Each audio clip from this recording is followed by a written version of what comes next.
solve the problem by just electing people to public office?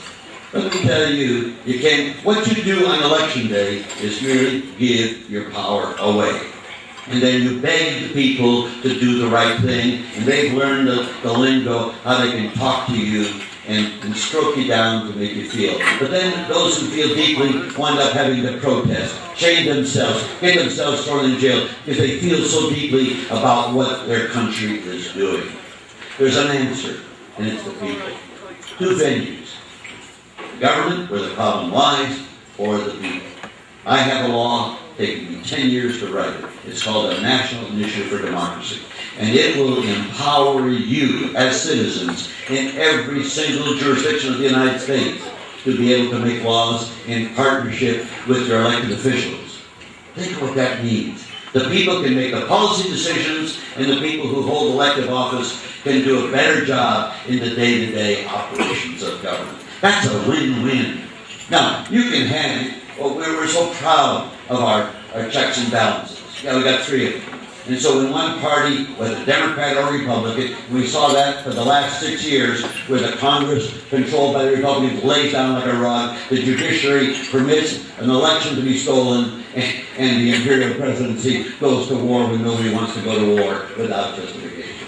That's when you avoid all your checks and balances. But you bring the people into the operation of government, and you'll see a very different situation. You'll see a check that cannot be voided by partisanship. And that's one of the problems we have, is excessive partisanship. And yet, we see this approach, let's have hands across the 2 barriers and the 2 parties. Okay, I don't buy that. If there's principle at stake, I've got no room for partisanship on either side. When principle and human life is at stake, forget politics. You do what is right. Now, I'm running for president. I'm running for president of the United States. You've heard, this guy tells the truth, the breath of fresh air. Fine. But he's unelectable. He's unelectable. Let me tell you, I am electable. And when people say he's unelectable, what that is, that's code. For we want power, but we don't care about substance.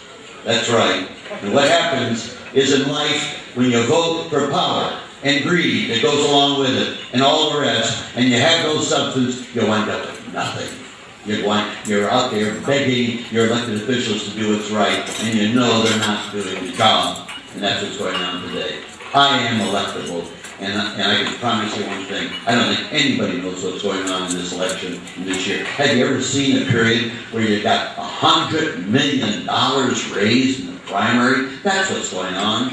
And you get the media anointing these celebrities, and this is the person that's going to get elected because they got all the money. The reason why I'm cut out is NBC has said I didn't have $1 million.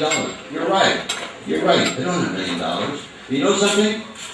I haven't spent more than $200,000 since I've been presidential candidate. And I'm a player. Who gets more bang for the buck than I do? I hope you listen to that. You want to get some bang for the buck? Contribute to my campaign. And get this people beginning. Just begin to look at the situation that exists. And you are responsible. All I'm asking you to do is to understand there's only one country on earth that has what I'm talking about. That's Switzerland. If you've ever been to Switzerland, you'll notice that in 1848, they turned around and brought the people, they copied our Constitution, and they brought the people in to be partners making laws with their elected officials. That's Switzerland. Alex de Tocqueville said at the time, it won't succeed. They got 4 languages, 4 cultures, 4 religions. They got no assets, they're poor, and they've been ravaged by wars throughout the centuries. And lo and behold, 160 years later, Switzerland has lived in peace. Switzerland is one of the most wealthiest per capita nations in the world. And the only thing that distinguishes Switzerland from every other democracy in the world, they brought the people in to share power and set policy. And that's what I'm advocating for the United States of America. I have one charge for you, is you can go to a website called nationalinitiative.us, and you can vote, and you're going straight around the government. The Congress will never share their power with the people. They never will. They won't dilute it. And as a result of that, we get a lousy system, a corrupt system of taxation, and a whole host of other problems. I leave you with one thought, and that's the thought I'm doing the best I can. You have your responsibilities as a citizen. And if you don't step up and get away from this concept that, oh, we just want to win, whatever that means. I don't know what it means. It's substance that counts, and not the fluff that you get from politics. And here is the charge.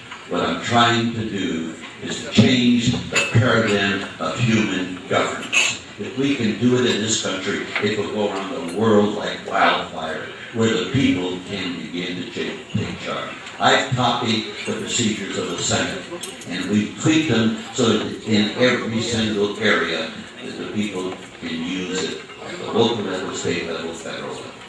Mostly at the federal level, because half the country already makes laws at the state and local level. And there's nothing wrong with it. And if you want to get control of government, trust me, you'll never get control of it by representative government. Politics will expand regardless of who becomes president. They spend more of your money, more of the problem.